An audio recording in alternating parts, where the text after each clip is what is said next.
ਦੋਸਤੋ, ਮੈਂ ਤੁਹਾਡਾ ਫਿਰ ਤੋਂ ਸਭ ਦਾ ਸਵਾਗਤ ਕਰਦਾ ਹਾਂ। ਅੱਜ ਮੈਂ ਸਰਮਾਏਦਾਰ ਮਾਲਕਾਂ ਦੇ ਮੁਨਾਫੇ ਦਾ ਕੀ ਆਧਾਰ ਅਤੇ ਕੀ ਵਸੀਲਾ ਹੁੰਦਾ ਹੈ, ਇਸ 'ਤੇ ਚਰਚਾ ਕਰਾਂਗਾ ਅਤੇ ਇਸ ਤੋਂ ਬਾਅਦ ਸਰਮਾਇਆ ਜਾਂ ਪੂੰਜੀ ਦੇ ਕੀ ਅਰਥ ਹੁੰਦੇ ਹਨ, ਉਸ ਬਾਰੇ ਵੀ ਆਪਾਂ ਇਸ ਭਾਗ 'ਚ ਗੱਲ ਕਰਾਂਗੇ। ਪਹਿਲਾਂ ਤਾਂ ਇਹ ਸਵਾਲ ਉੱਠਦਾ ਹੈ ਕਿ ਮਾਲਕਾਂ ਦੇ ਮੁਨਾਫਾ ਕਮਾਉਣ ਦੇ ਵਸੀਲਿਆਂ ਨੂੰ ਮਾਰਕਸ ਸਮਝਾਉਣ ਲਈ ਅਤੇ ਵਿਖਾਉਣ ਲਈ ਆਪਣੇ ਅਧਿਐਨ ਦੁਆਰਾ ਕਿਵੇਂ ਸਾਨੂੰ ਦੱਸਦਾ ਹੈ ਅਤੇ ਉਸਦੇ ਅਧਿਐਨ ਦੀ ਕੀ ਮਹੱਤਤਾ ਹੈ। ਇਸ ਅਧਿਐਨ ਦੀ ਵਿਸ਼ੇਸ਼ਤਾ ਇਸੇ ਵਿੱਚ ਹੈ ਕਿ ਸਰਮਾਏਦਾਰੀ ਦੌਰ ਦੇ ਦੋ ਸ਼੍ਰੇਣੀਆਂ ਦੇ ਸੰਘਰਸ਼ ਦੀ ਉਹ ਵਿਆਖਿਆ ਕਰਦਾ ਹੈ। ਸਮਝਣ ਵਾਲਾ ਨੁਕਤਾ ਸਾਡੇ ਲਈ ਇਹ ਹੈ ਕਿ ਹਰ ਫੈਕਟਰੀ ਜਾਂ ਉਦਯੋਗ ਵਿੱਚ ਕਾਮਿਆਂ ਨੂੰ ਮਿਲਦੀ ਤਨਖਾਹ ਉਹਨਾਂ ਦੀ ਕੀਤੀ ਵਸਤਾਂ ਦੀ ਪੈਦਾਵਾਰ ਦੇ ਮੁੱਲ ਦੇ ਬਰਾਬਰ ਨਹੀਂ ਹੁੰਦੀ, ਸਗੋਂ ਕਈ ਵਾਰ ਜਾਂ ਬਹੁਤ ਵਾਰੀ ਇਸ ਤੋਂ ਅੱਧੀ ਜਾਂ ਅੱਧੀ ਤੋਂ ਵੀ ਘੱਟ ਤਨਖਾਹ ਉਹਨਾਂ ਨੂੰ ਦਿੱਤੀ ਜਾਂਦੀ ਆ। ਕੰਮ ਦੇ ਦਿਨਾਂ ਦੌਰਾਨ ਕਾਮਿਆਂ ਦੁਆਰਾ ਪੈਦਾ ਕੀਤੀ ਜਾਂਦੀ ਚੀਜ਼ਾਂ ਦੀ ਵਾਧੂ ਪੈਦਾਵਾਰ ਦੀ ਕੀਮਤ ਜੋ ਬਣਦੀ ਹੈ, ਸਰਾਸਰ ਤੌਰ 'ਤੇ ਮਾਲਕ ਆਪਣੀ ਝੋਲੀ ਵਿੱਚ ਪਾਉਂਦੇ ਹਨ। ਹਮੇਸ਼ਾ ਹੀ ਮਾਲਕ ਕਾਮਿਆਂ ਤੋਂ ਮਿਲਦੀ ਇਸ ਵਾਧੂ ਪੈਦਾਵਾਰ ਦੀ ਕੀਮਤ ਨੂੰ ਲਗਾਤਾਰ ਵਧਾਉਣ ਦੇ ਯਤਨ 'ਚ ਰਹਿੰਦੇ ਆ। ਇਸ ਯਤਨ ਨੂੰ ਸਫਲ ਕਰਨ ਲਈ ਫੈਕਟਰੀਆਂ ਜਾਂ ਉਦਯੋਗਾਂ ਦੇ ਮਾਲਕ ਆਪਣੇ ਮੁਨਾਫੇ ਲਈ ਕਈ ਤਰ੍ਹਾਂ ਦੇ ਰਸਤੇ ਵੀ ਅਖਤਿਆਰ ਕਰਦੇ ਹਨ। ਉਦਾਹਰਨ ਦੇ ਤੌਰ 'ਤੇ ਕੋਈ ਨਾ ਕੋਈ ਬਹਾਨਾ ਬਣਾ ਕੇ ਉਹ ਕਾਮਿਆਂ ਦੀ ਤਨਖਾਹ 'ਚ ਕਟੌਤੀ ਕਰਦੇ ਹਨ। ਸਿੱਧੇ ਤੌਰ 'ਤੇ ਜਿਸ ਦਾ ਮਤਲਬ ਇਹ ਨਿਕਲਦਾ ਹੈ ਕਿ ਮਜ਼ਦੂਰ ਦਿਨ 'ਚ ਆਪਣੀ ਖਾਤਰ ਘੱਟ ਅਤੇ ਮਾਲਕ ਦੇ ਲਈ ਜ਼ਿਆਦਾ ਕੰਮ ਕਰਦਾ ਹੈ ਅਤੇ ਵੱਡਾ ਹਿੱਸਾ ਦਿਨ ਦਾ ਉਹ ਮਾਲਕ ਦੇ ਖਾਤੇ 'ਚ ਪਾਉਂਦਾ ਹੈ। ਮਾਲਕ ਮੁਨਾਫਿਆਂ ਦੇ ਇਰਾਦੇ ਦੀ ਪੂਰਤੀ ਲਈ ਮਜ਼ਦੂਰਾਂ ਦੇ ਕੰਮ ਦੀ ਰਫ਼ਤਾਰ ਨੂੰ ਵੀ ਕਈ ਵਾਰ ਤੇਜ਼ ਕਰਦਾ ਹੈ। ਮਾਲਕ ਚੀਜ਼ਾਂ ਦੀ ਵੱਧਦੀ ਮੰਗ ਨੂੰ ਦੇਖਦੇ ਹੋਏ ਅਤੇ ਪੂਰਾ ਕਰਨ ਲਈ ਮਜ਼ਦੂਰਾਂ ਤੋਂ ਵਾਧੂ ਕੰਮ ਕਰਵਾਉਣ ਲਈ ਕੰਮ ਦਾ ਸਮਾਂ ਵੀ ਲੰਮਾ ਕਰਦਾ ਹੈ। ਇਸ ਲੰਮੇ ਸਮੇਂ ਨੂੰ ਦੂਸਰੇ ਲਫ਼ਜ਼ਾਂ 'ਚ ਅਸੀਂ ਓਵਰ ਟਾਈਮ ਵੀ ਆਖਦੇ ਹਾਂ। ਮਾਲਕ ਜਾਣਦੇ ਹਨ ਕਿ ਕਾਮਿਆਂ ਨੂੰ ਜੋ ਤਨਖਾਹ ਪ੍ਰਤੀ ਘੰਟੇ ਦੇ ਹਿਸਾਬ ਦਿੱਤੀ ਜਾਂਦੀ ਹੈ, ਉਸ ਨਾਲ ਉਹਨਾਂ ਦੇ ਪਰਿਵਾਰਾਂ ਦਾ ਜੀਵਨ ਨਿਰਵਾਹ ਸੌਖਾ ਨਹੀਂ ਚੱਲਦਾ। ਇਸ ਲਈ ਉਹ ਮਜਬੂਰੀ ਵਸ ਜਾਣੀ ਕਿ ਕਾਮੇ ਓਵਰ ਟਾਈਮ 'ਤੇ ਜਾਂਦੇ ਹਨ, ਜਿਸ ਸਦਕਾ ਉਹ ਆਪਣੇ ਅਤੇ ਪਰਿਵਾਰ ਲਈ ਦਿਨ ਦਾ ਬਹੁਤ ਥੋੜ੍ਹਾ ਹਿੱਸਾ ਕੱਢ ਸਕਦੇ ਹਨ। ਜ਼ਿਆਦਾ ਸਮਾਂ ਫਿਰ ਮੁੜ ਕੇ ਮਾਲਕਾਂ ਨੂੰ ਹੀ ਮਿਲਦਾ ਹੈ। ਮਾਲਕਾਂ ਵੱਲੋਂ ਜ਼ਿਆਦਾ ਕੰਮ ਘੱਟ ਸਮੇਂ ਵਿੱਚ ਲੈਣ ਲਈ ਕੰਮ ਦੀ ਰਫ਼ਤਾਰ ਨੂੰ ਵੀ ਕਈ ਵਾਰ ਤੇਜ਼ ਕਰ ਦਿੱਤਾ ਜਾਂਦਾ ਹੈ। ਦੂਸਰੇ ਪਾਸੇ ਕਾਮੇ ਆਪਣੀ ਆਰਥਿਕ ਹਾਲਤ ਸੁਧਾਰਨ ਲਈ ਅਤੇ ਵੱਧ ਤਨਖਾਹ ਵਾਸਤੇ ਸੰਘਰਸ਼ ਕਰਦੇ ਹਨ ਅਤੇ ਸਮੇਂ ਨੂੰ ਘਟਾਉਣ ਲਈ ਵੀ ਉਹ ਸੰਘਰਸ਼ ਕਰਨਾ ਪੈਂਦਾ ਹੈ ਉਹਨਾਂ ਨੂੰ। ਇਸ ਤਰ੍ਹਾਂ ਕਾਮਿਆਂ ਅਤੇ ਸਰਮਾਏਦਾਰਾਂ ਦਰਮਿਆਨ ਲਗਾਤਾਰ ਚੱਲਣ ਵਾਲਾ ਇਹ ਸੰਘਰਸ਼ ਉਦੋਂ ਤੱਕ ਨਹੀਂ ਮੁੱਕਦਾ ਜਦੋਂ ਤੱਕ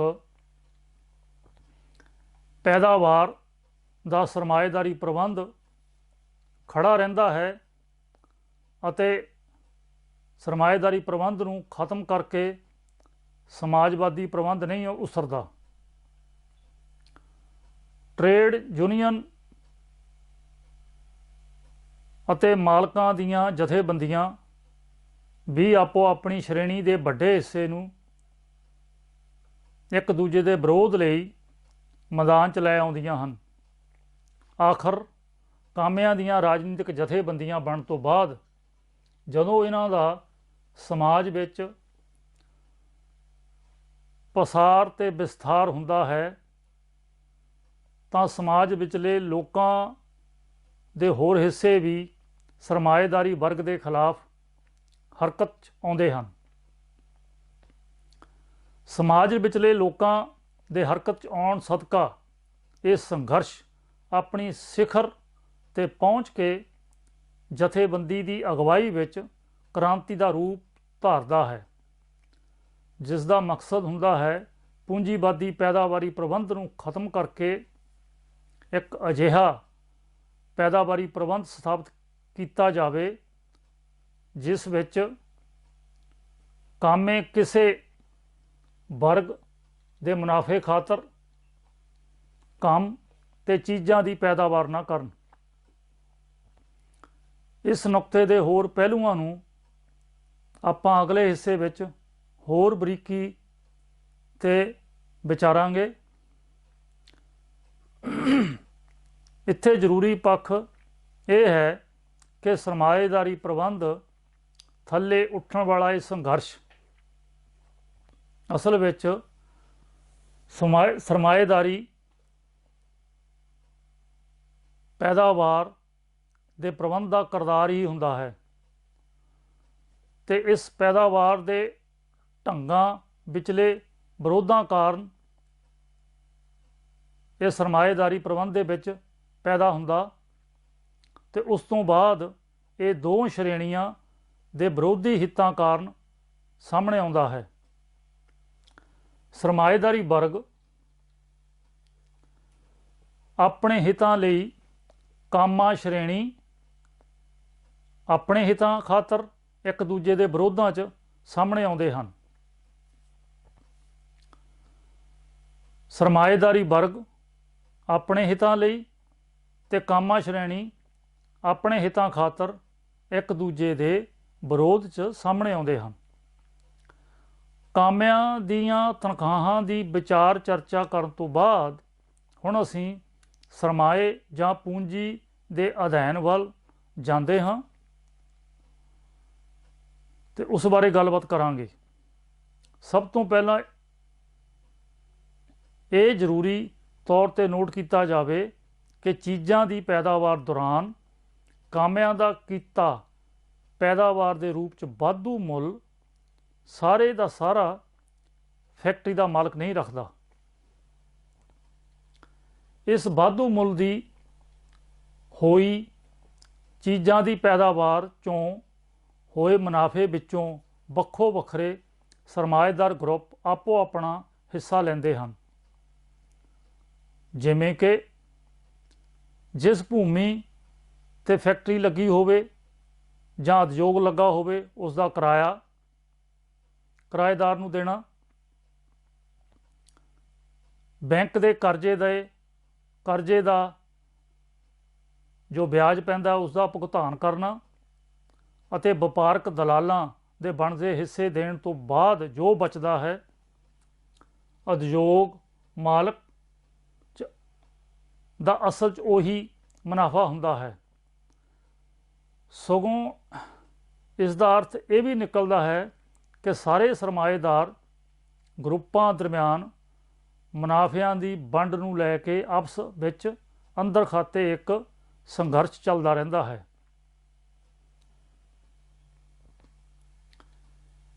ਇਹ ਸੰਘਰਸ਼ ਇਸ ਗੱਲ ਦਾ ਪ੍ਰਤੀਕ ਹੁੰਦਾ ਹੈ ਕਿ ਇਹ ਸਾਰੇ ਸਰਮਾਏਦਾਰ ਗਰੁੱਪ ਅੰਦਰੋਂ ਇਹ ਚਾਹੁੰਦੇ ਹੁੰਦੇ ਹਨ ਕਿ ਸਾਨੂੰ ਵੱਧ ਤੋਂ ਵੱਧ ਮੁਨਾਫਾ ਕਿਵੇਂ ਹਾਸਲ ਹੋਵੇਗਾ। ਉਸ ਤੋਂ ਬਾਅਦ ਇਹ ਸਾਰੇ ਗਰੁੱਪ ਕਾਮਾ ਸ਼੍ਰੇਣੀ ਦੀ ਕੀਤੀ ਪੈਦਾਵਾਰ ਜ਼ਰੀਏ ਵੱਧ ਤੋਂ ਵੱਧ ਮੁਨਾਫਾ ਲੈਣ ਦੇ ਮਕਸਦ ਤੇ ਬਿਲਕੁਲ ਇਕਜੁੱਟ ਹੁੰਦੇ ਹਨ। ਭਾਵ ਇਹ ਕਾਮਾ ਸ਼੍ਰੇਣੀ ਤੋਂ ਜਿਹੜਾ ਮੁਨਾਫਾ ਹਾਸਲ ਕਰਨ ਦਾ ਯਤਨ ਕਰਦੇ ਹਨ ਉਹਦੇ ਵਿੱਚ ਇਹ ਲਗਭਗ ਇੱਕੋ ਜਿਹੀ ਕੰਮ ਕਰਦੇ ਹਨ। ਹੁਣ ਸਵਾਲ ਹੈ ਕਿ ਸਰਮਾਇਆ ਕਿਸ ਨੂੰ ਆਖਦੇ ਹਨ ਜਾਂ ਪੂੰਜੀ ਕਿਸ ਨੂੰ ਆਪਾਂ ਮੰਨਦੇ ਹਾਂ।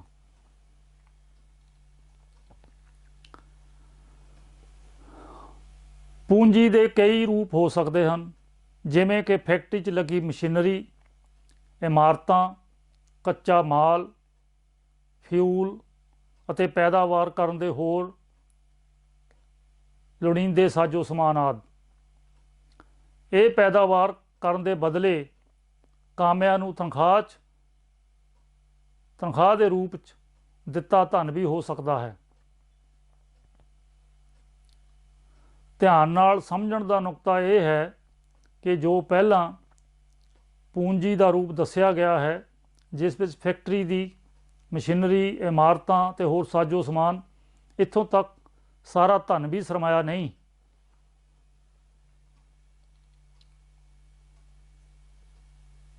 ਜਦੋਂ ਤੱਕ ਇਹ ਸਾਰਾ ਸਾਜੋ ਸਮਾਨ ਜਾਣੀ ਫੈਕਟਰੀ ਜਾਂ ਮਸ਼ੀਨਰੀ ਇੱਕ ਸਰਮਾਏ ਦੇ ਤੌਰ 'ਤੇ ਹੋਰ ਸਰਮਾਇਆ ਪੈਦਾ ਕਰਨ ਦੇ ਕਾਬਲ ਨਹੀਂ ਹੁੰਦੀ। ਉਦਾਹਰਣ ਵਜੋਂ ਪੰਜਾਬ ਦੇ ਪਿੰਡ 'ਚ ਰਹਿਣ ਵਾਲੇ ਕਿਸੇ ਕਿਸਾਨ ਦੇ ਰੱਖੇ ਹੋਏ ਪਸ਼ੂ, ਕੁਝ ਜ਼ਮੀਨ ਦੀ ਮਾਲਕੀ, ਖੇਤੀਬਾੜੀ ਕਰਨ ਦਾ ਹੋਰ ਸਾਜੋ ਸਮਾਨ ਅਤੇ ਕੁਝ ਧਨ ਵੀ, ਇਹ ਸਾਰਾ ਕੁਝ ਮਿਲ ਕੇ ਸਰਮਾਇਆ ਨਹੀਂ ਬਣਦਾ।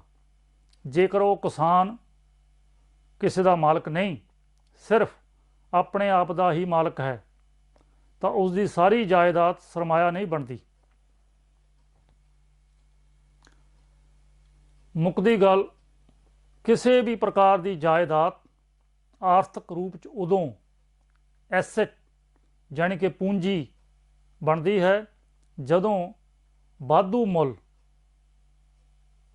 ਜਾਣੀ ਕਿ ਮੁਨਾਫੇ ਖਾਤਰ ਵਸਤਾਂ ਦੀ ਪੈਦਾਵਾਰ ਕਰਨ ਲਈ ਵਰਤੀ ਜਾਵੇ, ਜਿਸ ਦਾ ਮਤਲਬ ਨਿਕਲਦਾ ਹੈ ਕਿ ਇਸ ਵਾਧੂ ਮੁੱਲ ਦੀ ਪੈਦਾਵਾਰ ਕਰਨ ਲਈ ਕਾਮੇ ਰੱਖੇ ਜਾਣਗੇ। ਅਜਿਹਾ ਸਰਮਾਇਆ ਕਿਵੇਂ ਪੈਦਾ ਹੁੰਦਾ ਹੈ? ਆਓ ਹੁਣ ਇਸ ਸਵਾਲ ਦਾ ਉੱਤਰ ਜਾਣੀਏ। ਜੇਕਰ ਸਮੁੱਚੇ ਸਮਾਜ ਦੇ ਇਤਿਹਾਸ 'ਤੇ ਨਜ਼ਰ ਮਾਰੀ ਜਾਵੇ ਤਾਂ ਪਹਿਲਾਂ ਇਕੱਠੀ ਹੋਈ ਪੂੰਜੀ ਦਾ ਜ਼ਰੀਆ ਆਮ ਤੌਰ 'ਤੇ ਖੁੱਲ੍ਹੇ ਰੂਪ 'ਚ ਕੀਤੀਆਂ ਲੋਕਾਂ ਦੀਆਂ ਲੁੱਟਾਂ ਸਨ। ਪੁਰਾਣੇ ਸਮਿਆਂ 'ਚ ਸੋਨਾ ਅਤੇ ਹੋਰ ਕੀਮਤੀ ਚੀਜ਼ਾਂ ਦਾ ਵੱਡਾ ਹਿੱਸਾ ਧਾੜਵੀਆਂ ਵੱਲੋਂ ਲੁੱਟਿਆ ਜਾਂਦਾ ਸੀ ਅਤੇ ਉਹ ਇਸ ਧਨ ਨੂੰ ਇਕੱਠਾ ਕਰਕੇ ਧਨੀ ਹੋ ਜਾਂਦੇ ਸਨ। ਦੂਸਰੇ ਪਾਸੇ ਰਜਵਾੜਾ ਸ਼ਾਹੀ ਕੋਲ ਵੀ ਸੋਨਾ ਜਾਂ ਹੋਰ ਕੀਮਤੀ ਚੀਜ਼ਾਂ ਲੋਕਾਂ ਵੱਲੋਂ ਨਜ਼ਰਾਨਿਆਂ ਦੇ ਰੂਪ 'ਚ ਪਹੁੰਚਦੀਆਂ ਸਨ। ਇਸ ਤਰ੍ਹਾਂ ਪੂੰਜੀ ਦਾ ਇੱਕ ਹਿੱਸਾ ਇਹਨਾਂ ਕੋਲ ਵੀ ਇਕੱਠਾ ਹੋ ਜਾਂਦਾ। ਉਸ ਜ਼ਮਾਨੇ 'ਚ ਸਿਰਫ ਲੁੱਟ ਦਾ ਹੀ ਇੱਕੋ ਇੱਕ ਜ਼ਰੀਆ ਨਹੀਂ ਸੀ ਜਿਸ ਰਾਹੀਂ ਪੂੰਜੀ ਹੋਂਦ ਵਿੱਚ ਆਈ।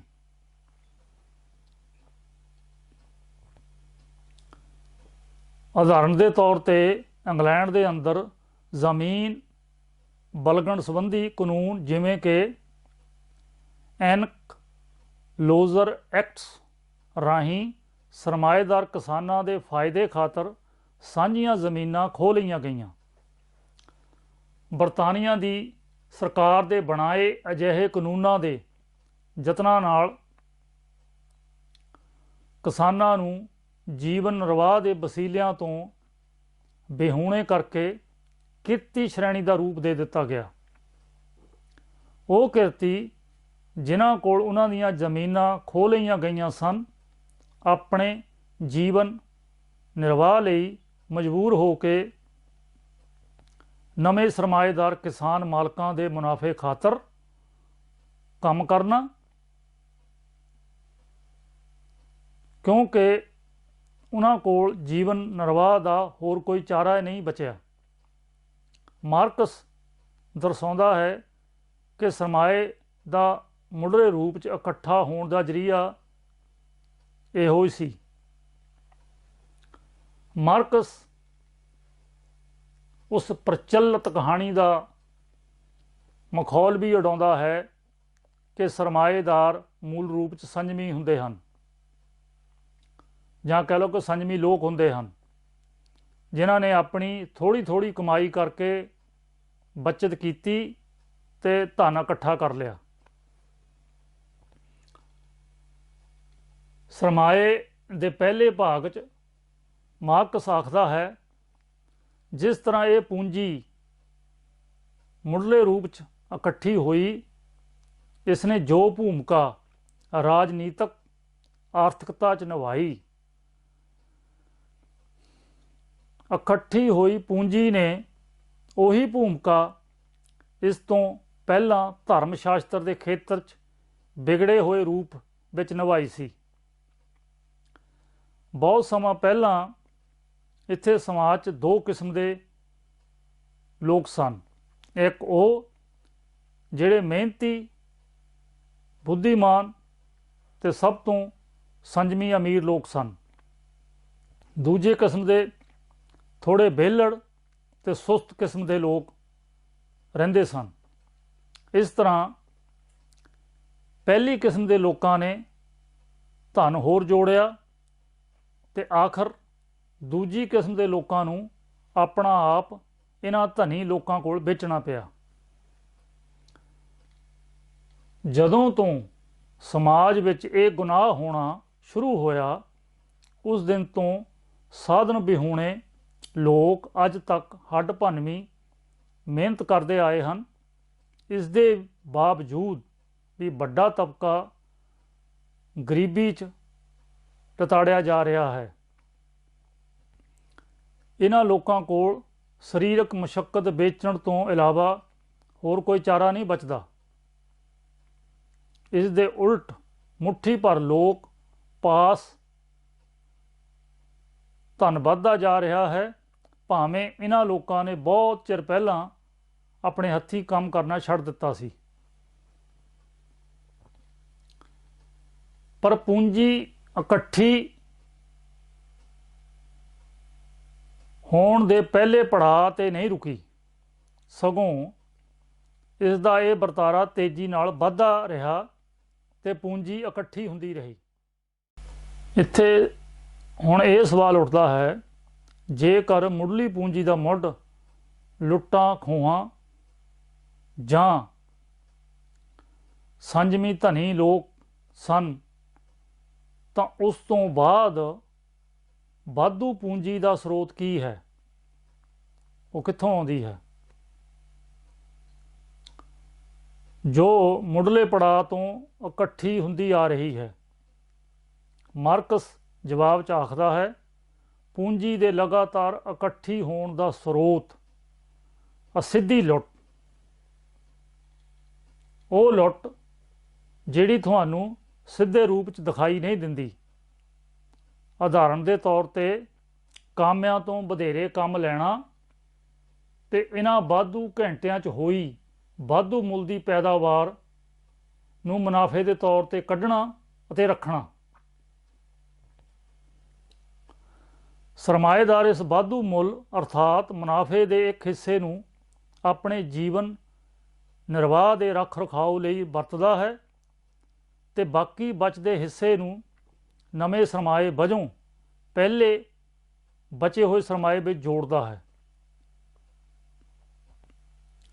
ਇਸ ਜੁੜੇ ਹੋਏ ਜਾਂ ਕਹਿ ਲਓ ਇਕੱਠੇ ਹੋਏ ਸਰਮਾਏ ਨਾਲ ਸਰਮਾਏਦਾਰ ਹੋਰ ਫੈਕਟਰੀ ਜਾਂ ਉਦਯੋਗ ਖੜ੍ਹਾ ਕਰਦਾ ਹੈ ਅਤੇ ਹੋਰ ਕਾਮਿਆਂ ਨੂੰ ਵੀ ਰੱਖਦਾ ਹੈ। ਨਵੇਂ ਥਾਂ ਉੱਤੇ ਉਹਨਾਂ ਇਹ ਕਾਮਿਆਂ ਨੂੰ ਕੰਮ ਦੇ ਕੇ ਉਹਨਾਂ ਰਾਹੀਂ ਹੋਰ ਵਾਧੂ ਪੈਦਾਵਾਰ ਦਾ ਵਾਧੂ ਮੁੱਲ ਕੱਢਦਾ ਹੈ। ਇਸ ਤਰ੍ਹਾਂ ਉਸ ਲਈ ਲਗਾਤਾਰ ਪੂੰਜੀ ਦੇ ਢੇਰ ਲੱਗਦੇ ਰਹਿੰਦੇ ਹਨ। ਇਹ ਧਨ ਬਗੈਰ ਕਿਸੇ ਹੱਦ ਦੇ ਇਕੱਠਾ ਰਹਿ ਸਕਦਾ ਹੈ, ਪਰ ਇਸ ਦੇ ਰਸਤੇ 'ਚ ਆਰਥਿਕ ਤੇ ਸਮਾਜਿਕ ਕਾਨੂੰਨ ਆ ਖੜ੍ਹਦੇ ਹਨ।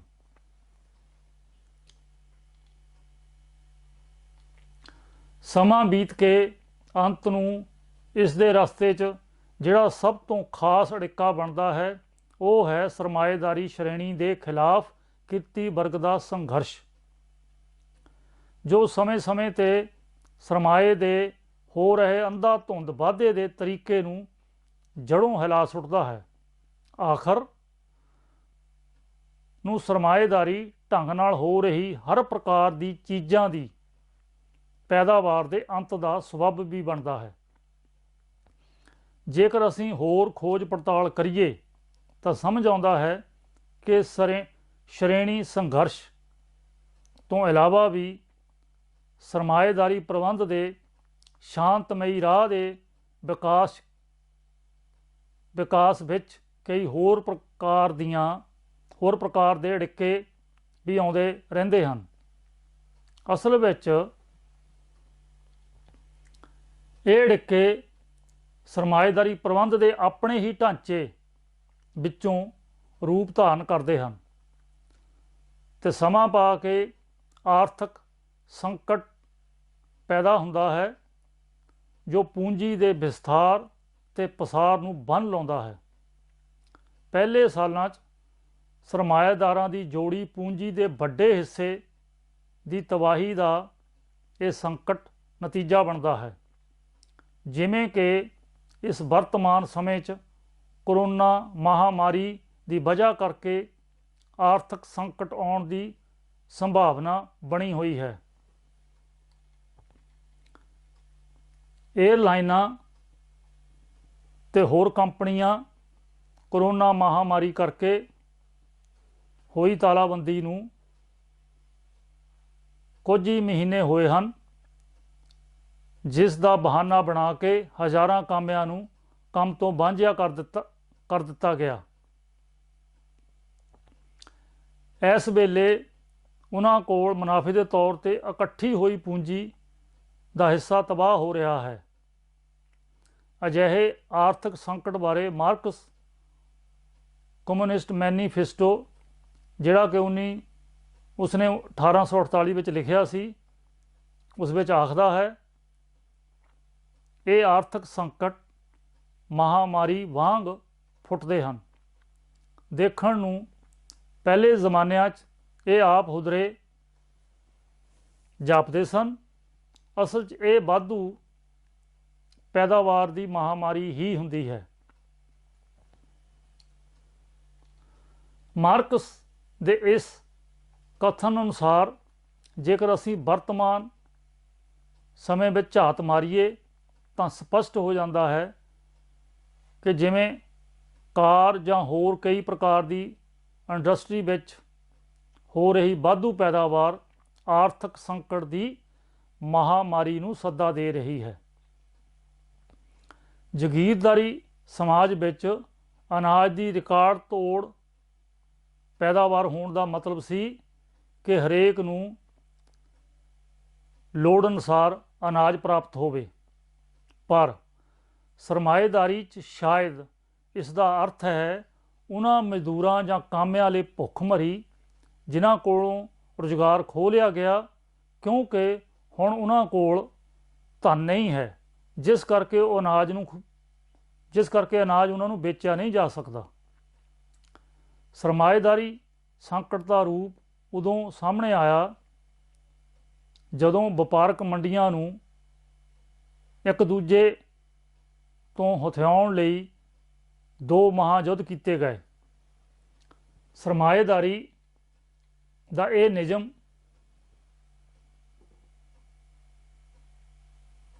ਜਦੋਂ ਵੀ ਵਾਧੂ ਪੈਦਾਵਾਰ ਹੋ ਜਾਂਦੀ ਹੈ ਤਾਂ ਨਵੀਂ ਪੈਦਾਵਾਰ ਦੀ ਮਿਕਦਾਰ ਘੱਟ ਕਰਕੇ ਕਾਮਿਆਂ ਨੂੰ ਬੇਰੁਜ਼ਗਾਰ ਕਰ ਦਿੱਤਾ ਜਾਂਦਾ ਹੈ।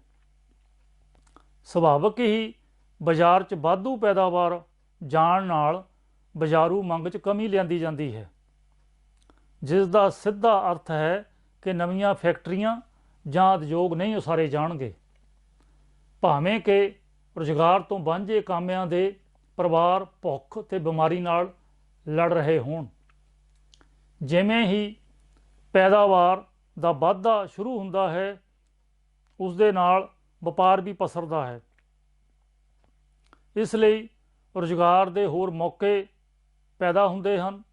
ਜਦੋਂ ਇਹਨਾਂ ਮੌਕਿਆਂ ਦੀ ਭਰਪਾਈ ਤੇਜ਼ ਹੋ ਜਾਂਦੀ ਹੈ, ਜੋ ਸਪਸ਼ਟ ਰੂਪ ਵਿੱਚ ਪੈਦਾਵਾਰ ਦੇ ਵਾਧੇ ਦੀ ਇਹ ਭਰਪਾਈ ਅਗਵਾਈ ਕਰਦੀ ਹੈ।